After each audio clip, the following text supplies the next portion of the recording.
வணக்கம் எல்லாருக்கும். என் பேரு சௌந்தர்யா லக்ஷ்மி நாராயணன் அண்ட் நீங்க பார்த்துட்டு இருக்கிறது grow Tamil YouTube channel. Short term hype வந்து மார்க்கெட்ல எல்லாரையுமே எக்ஸைட் பண்ணும். பட் உண்மையான செல்வம் கன்சிஸ்டன்சி மூலமாக தான் கிரியேட் பண்ண முடியும். உடற்பயிற்சியோ முதலீடோ கன்சிஸ்டன்சி தான் மூலதனம் நம்ம சொல்லலாம். இன்னைக்கோட காணொலியில நம்ம 3 நிறுவனங்கள் யாரெல்லாம் வெறும் ஒன் ஹிட் வண்டர் சிங்கிள் குவார்டர்ல கொடுக்காம கன்சிஸ்டண்டா கடந்த 3-4 வருடமா சேல்ஸ்ல வளர்ச்சி காட்டிருக்காங்களோ அவங்கள தான் பார்க்க போறோம். Q4 ரிசல்ட்ஸும் இந்த மொமெண்டமா ஸ்ட்ராங்கா பலமா இருக்குன்னு கன்ஃபார்ம் பண்ணிருக்கு. எந்த 3 நிறுவனங்கள் கன்சிஸ்டன்ட் காம்பவுண்டர்ஸ்னு பார்க்கலாம்.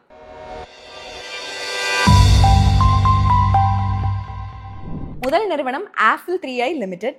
இந்த நிறுவனம் ஒரு ஆட்டெக் நிறுவனம். பிரைமரியா ப்ரொப்ரைட்டரி கன்சியூமர் இன்டெலிஜென்ஸ் பிளாட்ஃபார்ம்ல ஆப்ரேட் பண்ணிருக்காங்க. அவங்களோட வேலை என்னன்னு பார்த்தீங்கன்னா, கரெக்டான யூசரை கரெக்டான டைம்ல கரெக்டான மொபைல் ஆடை காமிச்சு கன்வர்ஷன் இன்க்ரீஸ் பண்றதும் ஆட் ஃப்ராடை ரெடியூஸ் பண்றதும் தான். இந்த பிளாட்ஃபார்ம் 3 விதத்துல வேலை செய்யுது. ஃபர்ஸ்ட், புதிய நுகர்வோர்களை அக்வயர் பண்றது ஆட் மூலமா, என்கேஜ்மெண்ட் மூலமா, டிரான்சாக்ஷன் மூலமா. அடுத்தது எக்ஸிஸ்டிங் யூசர்ஸை ரீடார்கெட் பண்றது, யாரெல்லாம் க்ளோஸ் டு கன்வெர்ட்டிங் இருக்காங்களோ அவங்களுக்கு. அப்புறம் ஆன்லைன் டு ஆஃப்லைன் என்கேஜ்மெண்ட் பண்றாங்க, அதாவது ஒரு ஆடை பார்த்துட்டு ஒரு ஸ்டோருக்கு போறது. குளோபல் பிரசன்ஸ் 130க்கும் மேற்பட்ட நாடுகள்ல இருக்கு. இந்த நிறுவனத்துடைய 73% வருவாய் இந்தியால இருந்தும் எமர்ஜிங் சந்தைகள்ல இருந்தும் வருது. 27% டெவலப் மார்க்கெட்டான US அண்ட் யூரோப்ல இருந்து வருது.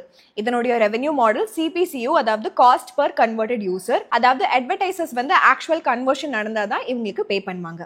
நம்பர்ஸ் அனலைஸ் பண்ணி இப்ப பார்க்கலாம். ஃபினான்ஷியல் பெர்ஃபார்மன்ஸ் பார்க்கலாம். கடந்த 3 வருடங்களா இந்த நிறுவனத்துடைய சேல்ஸ் CAGR 28% அதிகமாயிருக்கு.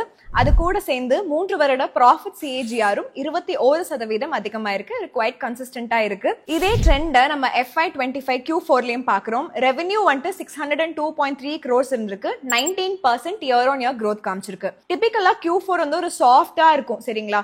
ஏன்னா ஃபெஸ்டிவ் சீசனுக்கு அப்புறமா இருந்தனால. பட் அவங்க வந்து அவங்களுடைய ரெவென்யூவா அதே லெவல் ப்ரீவியஸ் குவார்டருக்கு மெயின்டைன் பண்ணிக்காங்க. क्वेश्चन வந்து நமக்கு இப்ப ரைஸ் ஆகும், என்ன இந்த கன்சிஸ்டன்சின்னு சொல்லிட்டு. ஏன் வருது? ஏன்னா ஸ்டெடி ரைஸ் இருக்கு கன்வர்ஷன்ஸ்ல. சார்ட்டை பார்த்தோம்னா கிளியரா நமக்கு தெரியுது. கீ எலிமெண்ட் ரெவென்யூ வந்துட்டு கொடுக்கறது நம்பர் ஆஃப் கன்வர்ஷன்ஸ், இது வந்து இன்க்ரீஸ் ஆயிட்டே போகுது. 23% CAGR. Q4 இந்த வருடத்துல கன்வெர்டட் யூசர்ஸ் 104 crores ரீச் பண்ணிருக்காங்க. 17.6% இயர் ஆன் இயர் growth காமிச்சிருக்கு. ஆப்பரேட்டிங் ப்ராஃபிட்டும் 36% அதிகமாயிருக்கு. எபிட்டா மார்ஜினும் 22.2% அதிகமாயிருக்கு. அதாவது 280 BPS year on year expansion. But ஏன் கிரெடிட் இது எல்லாத்துக்குமே வந்து அவங்களோட இன்டிகிரேட்டட் டீம்ஸ், அப்புறம் AI based automation workflows தான். இதனால எம்ப்ளாயி காஸ்ட் 2.9% கம்மியாயிருக்கு. அடிஷனலா சேல்ஸ் வந்து 19% இன்க்ரீஸ் ஆயிருக்கு. எக்ஸ்பென்ஸ் வெறும் 14.75% தான் அதே சமயத்துல இன்க்ரீஸ் ஆயிருக்கு. இந்த காரணங்கள்னால அவங்களோட ஆப்பரேட்டிங் ப்ராஃபிட் 36% அதிகமாயிருக்கு. நெட் ப்ராஃபிட் வந்து 18% அதிகமாயிருக்கு. 103 crores ரீச் ஆயிருக்கு. இந்த ப்ராஃபிட் growth வந்து ஸ்லைட்டா ஸ்லோவரா இருக்கு அவங்களோட எபிட்டா growth கூட கம்பேர் பண்ணும்போது. ஏன்னா டிப்ரிசியேஷன் அண்ட் அமோர்டைசேஷன் அதிகமாயிருக்கு. பிரைமரி ரீசன் வந்து 17% அவங்களோட இன்டான்ஜிபிள் அசெட்ஸ்ல இன்க்ரீஸ் இருந்திருக்கு.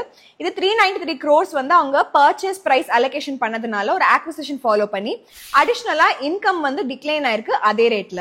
எப்பவுமே எஹெடா தானே பார்க்கணும். growth அவுட்லுக் பார்க்கலாம். இந்த நிறுவனம் ஒரு அசெட் ஹெவி மாடல் கிடையாது. So major capital expenditure plan இந்த நியர் ஃபியூச்சர்ல எதுவுமே இல்லை. பட் growthக்காக AI இனிஷியேட்டிவ்ஸ் ஆல்ரெடி இவங்க லான்ச் பண்ணிட்டாங்க. ஃபார் இன்ஸ்டன்ஸ் ஆப்டிக்ஸ் AI, இது ஒரு ஹைப்பர் லோக்கல் கிரியேட்டிவா இருக்கு வெர்னாக்குலர் பர்சனலைசேஷனோட. அடுத்தது CTV AI, டிவி அப்புறம் வீடியோ ஆட் கேம்பெயின்ஸை டார்கெட் பண்ணி SMEஸ்க்கு பண்ணிட்டு இருக்காங்க. அடிஷனலா 100க்கும் மேற்பட்ட AI ஏஜென்ட்ஸ் வந்து ஆன்போர்ட் பண்ணதுனால இன்டர்னல் ப்ரொடக்டிவிட்டியும் அதிகமாயிருக்கு. ஆப்பிள் ஒரு போல்ட் விஷன் வச்சிருக்காங்க. அவங்களோட ரெவென்யூவை 10x growth பண்ணும் 2035க்குள்ள 25% CAGRலன்ட்டு. Industry wise digital advertising spend இந்தியாலையும் சவுத் ஈஸ்ட் ஏஷியாலையும் 32.5%, அப்புறம் 18% CAGRல அடுத்த 5 வருடத்துல வளரும்னு சொல்லப்படுது. நம்ம இப்ப பேலன்ஸ் ஷீட்டை பார்க்கலாம். இந்த நிறுவனம் அசெட் லைட். அவங்களோட டோட்டல் பாரோயிங்ஸ் வந்து 55% டிராப் ஆயிருக்கு. அதே சமயத்துல ட்ரேட் ரிசீவபிள்ஸும் ஸ்லைட்டா டிக்ரீஸ் ஆயிருக்கு. கேஷ் கன்வர்ஷன் சைக்கிள் இம்ப்ரூவ் ஆயிருக்கு. 63 டேஸ்ல இருந்து 48 டேஸா கம்மி பண்ணிருக்காங்க கிளைண்ட் டேர்ம்ஸை டைட் ஆக்கினதுனால. நெட் கேஷ் ஃப்ளோ வந்து டிக்ரீஸ் ஆயிருக்கு 50%க்கும் மேல. 62% கேஷ் ஃப்ளோ இன்க்ரீஸ் இருக்கு ஃப்ரம் ஆபரேஷன்ஸ். அது இருந்தாலும் டிக்ளைன் ஆயிருக்கு. ஏன்னு பாத்தீங்கன்னா அவங்க borrowings and asset purchase repay பண்ணிருக்காங்க. அது கூட சேர்ந்து ஹையர் பேஸ் இருக்கு லாஸ்ட் இயரோட ப்ரொசீட்ஸ் ஃப்ரம் ஷேர்ஸ்ல இருந்து. அதனால தான் CFO by EBITDA ரேஷியோ பார்த்தோம்னா 0.88 ரீச் ஆயிருக்கு. FY24ல 0.72 தான் இருந்தது ப்ரீவியஸ் இயர்ல. கம்பெனி வந்து இப்ப 88% எபிட்டாவை ஆக்சுவல் கேஷா கன்வெர்ட் பண்ணிட்டு இருக்காங்க. ப்ராஃபிட் வெறும் பேப்பர்ல மட்டும் இல்ல கேஷ்லயே ரிஃப்ளெக்ட் ஆகுங்கிறதா இதை காட்டுது. ப்ராஃபிட் கூட சேர்த்து ROCE அதாவது return on capital employed improve ஆயிருக்கு 17%. ஹையர் எபிட்னால அதாவது கம்பெனி 17 ரூபா ஆப்ரேட்டிங் ப்ராஃபிட் ஒரு 100 ரூபாய் ஆஃப் கேபிட்டல் எம்ப்ளாய்டுக்கும் எடுக்கிறாங்கன்னு தான் அர்த்தம். இந்த எல்லா பாசிட்டிவ்ஸையும் சேர்த்து இன்னொரு விஷயத்தையும் நீங்க மைண்ட்ல வச்சுக்கோங்க. எந்த நிறுவனம்னாலும் ரிஸ்க் இருக்குல்ல, இந்த நிறுவனத்துக்கு பிகெஸ்ட் ரிஸ்க் வந்து இந்த டேட்டா பிரைவசி ரெகுலேஷன் தான். ஃபார் எக்ஸாம்பிள் குளோபலா GDPR யூரோப்லயும், CCPA கலிபோர்னியாலயும், அதுக்கப்புறம் ஆப்பிளோட ஆப் ட்ராக்கிங் ஆப்ட் அவுட் இதெல்லாம் வந்துட்டு இன்க்ரீசிங்கா யூசர் டேட்டா கலெக்ட் பண்றது கஷ்டம் பண்ணுது. மோரோவர் இந்த third party cookies phase out பண்ண போறோம். அது ஒரு லாங் டேர்ம் சேலஞ்ச் இருக்கும் ஆட்டெக் ஸ்பேஸ்க்கு. இது எல்லாமே ஆப்பிளோட டார்கெட்டிங் கேப்பபிலிட்டி அப்புறம் ப்ராஃபிட்டபிலிட்டியில ரொம்பவே பிரஷர் சேர்க்கும். கம்பெனியோட பிரைஸ் டு சேல்ஸ் ரேஷியோ 11.16 இருக்கு. இண்டஸ்ட்ரி மீடியன் வெறும் 2.98 தான். அதாவது ஹெவி பிரீமியம் இருக்கு இந்த growth assumptions எல்லாத்தையும் ஆல்ரெடி பிளேஸ் பண்ணி. growth expectations மிஸ் பண்ணிட்டாங்கன்னா இன்வெஸ்டர்ஸ் வந்து சிக்னிஃபிகண்டா லாசஸ் கிடைக்கிற மாதிரி ஆயிடும். அடுத்த கம்பெனி ஆரியன் ப்ரோ சொல்யூஷன்ஸ். 1997ல ஸ்டார்ட் பண்ணப்பட்ட இந்த டெக் நிறுவனம் பிரைமரியா சாஃப்ட்வேர் ப்ராடக்ட்ஸ் அப்புறம் கன்சல்டிங் சேவைகள் எல்லாம் BFSI செக்டருக்கு வந்து கொடுத்துட்டு இருக்காங்க. இந்த நிறுவனத்தை அண்டர்ஸ்டாண்ட் பண்ணிக்க 2 மேஜர் வெர்டிகலை புரிஞ்சுக்கணும். ஃபர்ஸ்ட் வெர்டிகல் வந்து banking and fintech 56% revenue generate பண்றாங்க. இந்த செக்மெண்ட்ல கம்பெனி வந்துட்டு ஆட்டோமேஷன் டூல்ஸ், ரீட்டைலுக்கு, ஹோல்சேல் பேங்கிங்க்கு, கேபிட்டல் சந்தைகளுக்கும் ட்ரெஷரிக்கும் கொடுக்குறாங்க. Transaction based banking platform, queue management சேவைகள், செல்ஃப் சர்வீஸ் கியாக்ஸ் இதெல்லாம் கொடுக்குறாங்க. ரெண்டாவது வெர்டிகல் டெக்னாலஜி இனோவேஷன் குரூப். இதுல வந்து 44% ஆஃப் ரெவென்யூ வந்துட்டு கான்ட்ரிபியூட் பண்ணுது இந்த நிறுவனத்துக்கு.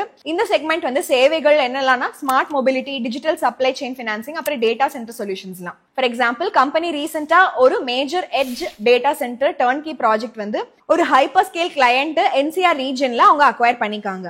ஆரியன் ப்ரோ வந்து கஸ்டமர் பேஸ் 200 கிளைண்ட்ஸ் இருக்காங்க. 14க்கும் மேற்பட்ட நாடுகள்ல 90% ரெவென்யூ இந்தியா அதுக்கப்புறம் ஏசியா பசிபிக் ரீஜன்ல இருந்தா வருது.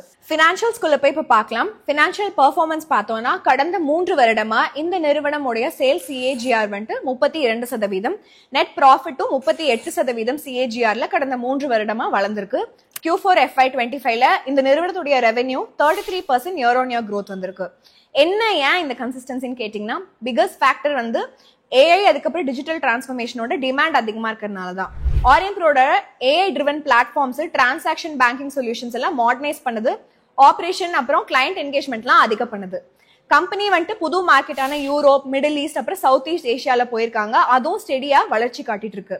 இந்த நிறுவனத்தோட எக்ஸ்பென்ஸ் ஸ்ட்ரக்சர் வந்து க்ரோ ஆயிருக்கு almost same rate 34%, operating profit 25%, revenue growth கூட லைனா இருக்கு. நெட் ப்ராஃபிட்டும் வந்து 28% அதிகமாயிருக்கு. பிரைமரியா டிப்ரிசியேஷன் வந்து லோவா இருந்திருக்கு. ஏன்னா இந்த கம்பெனியோட நான் கேபெக்ஸ் ஹெவி நேச்சர்னால தான். இன்ட்ரெஸ்ட் காஸ்ட் வந்து மினிமலா இருந்திருக்கு. கம்பெனிஸ் ஆல்மோஸ்ட் டெட் ஃப்ரீ நம்ம சொல்லலாம். இப்ப நம்ம இந்த நிறுவனத்தோட பேலன்ஸ் ஷீட்டை பார்க்கலாம். முன்னாடியே சொல்ல மாதிரி இந்த நிறுவனம் வந்து கேபிட்டல் இன்டென்சிவ் கிடையாது. ஃபிக்ஸ்ட் அசெட் ஸ்ட்ரக்சர் வந்து லைட்டா இருக்கு குட்வில் தவிர. ஏன்னா ஹையா இருக்கு இந்த குட்வில் ரீசெண்ட் ஆக்விசிஷன்ஸ் ஆன ஃபெனிசிஸ் அப்புறம் ஃபின்ட்ரா சாஃப்ட்வேர்னால தான். கேஷ் ஃப்ளோ பத்தி பார்த்தோம்னா 90% டிப் இருக்கு இந்த வருஷத்துல. இந்த சேஞ்ச் பிரைமரியா 100 crore FD இன்வெஸ்ட்மெண்ட் அப்புறம் PPE அதாவது property plant and equipment capex பண்ணதுனால தான். கம்பெனி கேஷ் அக்யூமுலேட் பண்றாங்க அவங்களோட growth ஃபியூவல் பண்றதுக்குன்னு இது காட்டுது. கேஷ் கன்வர்ஷன் சைக்கிளும் 120 நாள்ல இருந்து 95 நாளா அதிகமாயிருக்கு. இந்த நம்பர் ஹையரா தான் இருக்கு இண்டஸ்ட்ரி மீடியனான 65 கம்பேர் பண்ணும்போது. மேனேஜ்மெண்ட் இது சஸ்டைனபிள் இல்லைன்னு சொல்றாங்க. ஏன்னா ப்ராஜெக்ட் பேஸ் பில்லிங் பண்றாங்க. அதனால ரிசீவபிள்ல பிளக்சுவேஷன்ஸ் நிறையவே இருக்கு. ரேஷியோஸ் பார்த்தோம்னா இந்த நிறுவனத்தோட ROCE return on capital employed வந்து டிக்ரீஸ் ஆயிருக்கு 19%ல இருந்து 15%. மெயினா வந்துட்டு எக்விட்டி பேஸ் இன்க்ரீஸ் ஆயிருக்கு. அந்த கம்பெனி வந்துட்டு கேபிட்டல் எம்ப்ளாய்டு ரேஸ் பண்ணிக்காங்க. ஸோ டினாமினேட்டர் இன்க்ரீஸ் பண்ணுது, ரெடியூசிங் த ரேஷியோன்னு நம்ம சொல்லலாம். மெயினா ஏன்னு பாத்தீங்கன்னா அதனுடைய எக்விட்டி பேஸ் இன்க்ரீஸ் ஆனதுனால கேபிட்டல் எம்ப்ளாய்டு ரேஸ் ஆயிருக்கு. இது வந்து டினாமினேட்டரை இன்க்ரீஸ் பண்ணுது, ரேஷியோவை ரெடியூஸ் பண்ணுது. வளர்ச்சியை பத்தி பார்க்கலாம். ஆரியன் ப்ரோட ரெக்கார்ட் ஆர்டர் புக் 1400 crores இருக்கு FY26ல. 40% இயர் ஆன் இயர் growth காட்டுது. எக்ஸிகியூஷன் சைக்கிள் யூஸ்வலா 4 to 6 quarters ஆகும். கம்பெனி அக்ரெசிவா எக்ஸ்பேண்ட் பண்றாங்க யூரோப்ல. டிசம்பர் 2024ல பாரிஸ் பேஸ் ஃபெனிக்ஸஸ் வந்து அவங்க அக்வயர் பண்ணிக்காங்க. ஸோ அந்த கேபிட்டல் மார்க்கெட்ல அவங்களோட ஃபுட் பிரிண்ட் அதிகமாயிருக்கு. கரண்டா யூரோப்பியன் ரீஜன்ல 7-8% இந்த நிறுவனத்துக்கு கான்ட்ரிபியூஷன் இருக்கு. இந்த வளர்ச்சி பொட்டன்ஷியல் அதிகமாவே இருக்குன்னு சொல்லலாம். Arya.ai அக்வயர் பண்ணியிருக்காங்க. என்டர்பிரைஸோட AI கேப்பபிலிட்டிஸ் அதிகமாயிருக்கு. கம்பெனி வந்துட்டு ரெகுலேட்டரி சப்போர்ட்டும் வந்து EU AI ஆக்ட்ல இருந்து எடுத்துட்டு இருக்காங்க. டிமாண்ட் வந்து இந்த எக்ஸ்பாண்டபிள் AI BFSI செக்டருக்காக. சம்மரி சொல்லணும்னா கம்பெனியோட கிளியர் ஃபோக்கஸ் யூரோப் மார்க்கெட்ல எக்ஸ்பேண்ட் ஆகணும், டெலிவரி இன்ஃப்ராஸ்ட்ரக்சரை ஸ்ட்ரென்த் பண்ணணும், ஏஐ வந்துட்டு நல்லா இன்டெகிரேட் பண்ணணும் அவங்களோட சொல்யூஷன்ஸ் எல்லாத்துலயும். எந்த நிறுவனம்னாலும் ரிஸ்க் இருக்கும்ல. என்ன ரிஸ்க் எல்லாம் நம்ம பார்க்கணும்னா, ஹை அட்ரிஷன் ரேட் இருக்கு. எம்ப்ளாயி அட்ரிஷன் வந்து கடந்த 4 வருடங்கள்ல 31% FY24 படி. இண்டஸ்ட்ரி ஆவரேஜ் வெறும் 17% தான். கடந்த 2 வருடமா இந்த நம்பர் வந்து 18.27%லிருந்து 34% அதிகமாயிருக்கு. கம்பெனி எம்ப்ளாயி பேஸ் 50% அதிகமானாலும் 2700 பேரை அவங்க வந்து எம்ப்ளாய் பண்ணியிருந்தாலும் இது ஒரு கன்சர்ன் தான். ஒர்க்கிங் கேபிட்டல் வந்து ஹெவி மாடலா இருக்கு. டிஎஸ்ஓ மூலமா, அதாவது டேஸ் சேல்ஸ் அவுட்ஸ்டாண்டிங் சொல்லுவோம். இது இம்ப்ரூவ் ஆயிருக்கு. 120 டேஸ்ல இருந்து 95 டேஸா. டிக் அதாவது டெக்னாலஜி இனோவேஷன் குரூப் செக்மெண்ட் வந்து 150 to 180 டேஸ் சைக்கிள்ஸ் தான் பாக்குது. இண்டஸ்ட்ரி மீடியன் டிபிக்கலா 65 டேஸ் தான். நம்ம கடைசியா பார்க்க போற நிறுவனம் வந்து பாலு ஃபோர்ஜ். பாலு ஃபோர்ஜ்ங்கிறது ஒரு இன்ஜினியரிங் காம்பனன்ட் தயாரிக்கும் நிறுவனம். அவங்க ஃபுல்லி ஃபினிஷ்ட் அப்புறம் செமி ஃபினிஷ்ட் ஃபோர்ஜ் ப்ராடக்ட்ஸ் எல்லாம் பண்றாங்க. Crank shaft, transmission clutch, railway wheels, hydraulic motor, break parts, இந்த மாதிரி நிறைய விஷயங்கள் பண்ணிட்டு இருக்காங்க. ரெவென்யூ பிரேக் டவுன் படி பார்த்தோம்னா லார்ஜஸ்ட் போர்ஷன் வந்துட்டு அக்ரிகல்ச்சர் செக்டர்ல இருந்து வருது. 45% H1 FY25 பார்த்தோம்னா. பவர் ஜெனரேஷன்ல 15%, மீதி செக்டர்ஸ்லாவும் இருக்கு. கம்பெனி 90% ரெவென்யூ எக்ஸ்போர்ட்ல இருந்தா எடுக்கிறாங்க. 25 குளோபல் OEMக்கு டிஸ்ட்ரிபியூஷன் வந்துட்டு 80க்கும் மேற்பட்ட நாடுகள்ல பண்ணிட்டு இருக்காங்க. பினான்சியல் பெர்ஃபார்மன்ஸ் பார்த்தோம்னா கடந்த 3 வருடமா கம்பெனியோட ரெவென்யூ CAGR 48% அவங்க ரீச் பண்ணிருக்காங்க. பேரலா வந்துட்டு அவங்க வந்து இதெல்லாத்தையும் ப்ராஃபிட்டாவும் கன்வெர்ட் பண்ணிக்காங்க. 3 year profit CAGR 89%. Higher growth difference வந்து பிரைமரியா லோ பேஸ் எஃபெக்ட்னால. மேஜர் பாயிண்ட் வந்து இந்த நிறுவனம் கன்சிஸ்டன்டா பாசிட்டிவ் ட்ரெண்ட் காமிச்சிட்டு இருக்காங்க சேல்ஸ்லயும் ப்ராஃபிட்லயும். Q4 FY25ல நிறுவனம் வந்து அதனுடைய highest ever quarterly revenue report பண்ணிருக்காங்க. அப்ராக்சிமேட்டா 270 crores, 67% year on year growth. Major விஷயம் என்னன்னா நியூ கிளைண்ட் அக்வயர் பண்ணிக்காங்க. டிமாண்ட் அதிகமா இருக்கு இந்த ஸ்பெஷலைஸ் இன்ஜினியரிங் ப்ராடக்ட்ல. Railway, defence, oil and gas, அதுக்கப்புறம் கமர்ஷியல் வெஹிக்கிள் செக்டர்ஸ்ல எல்லாம். ஆபரேட்டிங் ப்ராஃபிட் 2x அதிகமா இருக்கு. எபிட்டா மார்ஜின்ஸும் இம்ப்ரூவ் ஆயிருக்கு. 21% இருந்தது Q4 FY24ல, 28% Q4 FY25ல அதிகமாயிருக்கு. இந்த இம்ப்ரூவ்மெண்ட்டுக்கு ரீசன் என்னன்னு பாத்தீங்கன்னா மெட்டீரியல் கன்சப்ஷன் காஸ்ட் கம்மியாயிருக்கு. பர்சன்டேஜ் ஆஃப் சேல்ஸ் கூட கம்பேர் பண்ணும்போது அது வந்து 88%லிருந்து 75% கம்மியாயிருக்கு. இந்த நிறுவனத்தோட growth outlook பார்க்கலாம். நெக்ஸ்ட் டார்கெட் வந்து அதனுடைய டிபெண்டன்சி அக்ரிகல்ச்சர் செக்டர் தான் 40% கொடுக்கல, அதை கட் பண்ணுங்கிறது தான். இதை 25% FY28ல கம்மி பண்ணணும்னு இருக்காங்க. கம்பெனி அவங்களோட ஷேர் வந்துட்டு ஹை மார்ஜின் செக்டர்ஸான டிஃபென்ஸ், ரயில்வேஸ், ஏரோஸ்பேஸ்ல 10லிருந்து 25% அதிகம் பண்ணணும்னு இருக்காங்க. கம்பெனியோட கெப்பாசிட்டி 32,000 டன். இது வந்து ஃபுல்லி புக்டா இருக்கு. ஒரு கிளியர் விசிபிலிட்டி இருக்கு புது ஆர்டர் வரதுக்கும். அதுக்கப்புறம் இந்த மெர்சிடிஸ் பென்ஸ் ப்ரொடக்ஷன் லைன்ல இருந்து அவுட்புட் வரதுக்கும். கம்பெனி வந்து அவங்களோட மெஷினிங் கெப்பாசிட்டி இன்க்ரீஸ் பண்றாங்க. புது அட்வான்ஸ் ஃபோர்ஜிங் ஃபெசிலிட்டி பெல்காம்ல இதுல வந்துட்டு பண்றாங்க 72,000 டன்னுக்கு. ஃபர்தர்மோர் 72,000 டன்னுக்கு அக்ரிமெண்ட்ஸ் இருக்கு ஹைடெக் செக்டர்ஸ்ல. ஆல்ரெடி இதெல்லாம் சைனும் பண்ணிட்டாங்க. பாலு ஃபோர்ஜ் வந்து அவங்கள இந்தியாலே இருக்கிற செகண்ட் லார்ஜஸ்ட் ஃபோர்ஜிங் பிளேயரா வந்து இருக்கணும்னு இருக்காங்க பாரத் ஃபோர்ஜிங்க்கு அப்புறமா. இந்த ஷிஃப்ட் வந்து ரொம்ப ஸ்ட்ராட்டஜிக் அப்படின்னு நம்ம சொல்லலாம். ஸ்ட்ராங் கவர்மெண்ட் இனிஷியேட்டிவான மேக் இன் இந்தியா இதெல்லாம் வந்து இந்த டிஃபென்ஸ் அண்ட் ரயில்வே செக்டரை பயங்கரமாவே சப்போர்ட் பண்ணுது. பேலன்ஸ் ஷீட் பார்க்கலாம். கம்பெனியோட டெப்ட் டு எக்விட்டி ரேஷியோ வந்து 0.04 தான். இந்த கம்பெனிக்கு வந்து 417 crores CWIP, அதாவது கேபிட்டல் ஒர்க் இன் ப்ராக்ரஸ்ல இருக்கு. இது 3.2x அதிகமா இருக்கு கடந்த வருடத்தை பார்க்கும்போது. அவங்களோட நியூ மேனுஃபேக்சரிங் பிளான்ட்டுக்காக தான் 90% நெட் கேஷ்ல டிராப் இருந்திருக்கு இந்த எக்ஸ்பான்ஷன்ல இன்வெஸ்ட் பண்ணதுனால. பாசிட்டிவ் ஆஸ்பெக்ட் என்னன்னு பார்த்தோம்னா CFO divided by EBITDA ratio improve ஆயிருக்கு. -0.15 இருந்து 0.59.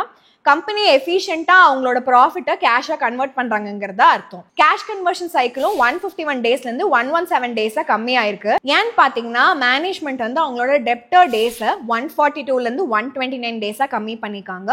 இன்வென்ட்ரி டேஸையும் 87ல இருந்து 59 கம்மி பண்ணிருக்காங்க. எந்த நிறுவனம்னாலும் ரிஸ்க் இருக்கும். இந்த நிறுவனத்தோட ரிஸ்க் வேல்யூவேஷன். கம்பெனியோட பிரைஸ் டு சேல்ஸ் ரேஷியோ கரண்டா 8x இருக்கு. இண்டஸ்ட்ரியோட மீடியன் வெறும் 2x தான். அதாவது ஸ்டாக் வந்து சிக்னிபிகன்ட் பிரீமியம்ல ட்ரேட் ஆயிட்டு இருக்கு. ஏதாவது ரெவென்யூ மிஸ் ஆச்சு அப்படின்னா அந்த கரெக்ஷனை ட்ரிகர் பண்ணிடும். ஸ்டீல் பிரைஸும் வந்து இன்க்ரீஸ் ஆகும். ஸோ இது ஒரு ரிஸ்க் தான். இந்த ரா மெட்டீரியல் தானே ஸ்டீலு, அதுல வந்து பிரைஸ் ஃபிக்சேஷன் இருந்தா ரிஸ்க் தான். ஸோ நண்பர்களே, இந்த 3 கன்சிஸ்டன்ட் பெர்ஃபார்மன்ஸோட குவார்டர் ஆன் குவார்டர் எப்படி பெர்ஃபார்ம் பண்ணிக்காங்கன்னு ஷைனிங்கா பார்த்துட்டோம். இந்த காணொலியை உங்களுக்கு பிடிச்சிருந்ததுன்னா லைக் பண்ணிங்க, ஷேர் பண்ணிருங்க. நம்ம வந்து ஒரு ட்ரெண்டை பார்க்கணும். அதை நம்பர்ஸை மட்டும் பார்க்க கூடாது. அதுக்கு பின்னாடி அந்த நம்பர்ஸ்க்கு என்ன நடந்திருக்குன்னு பார்க்கணும். அப்பதான் கன்சிஸ்டன்டா பெர்ஃபார்ம் பண்ணதான் நமக்கு தெரிய வரும். இன்னொரு அருமையான காணொலியை நம்ம எல்லாரும் சந்திக்கலாம். ஸ்மார்ட்டா இன்வெஸ்ட் பண்ணுங்க, கன்சிஸ்டன்டா முதலீடு செய்யுங்க, எப்பவுமே வளர்ந்துட்டே இருங்க. நன்றி, வணக்கம்.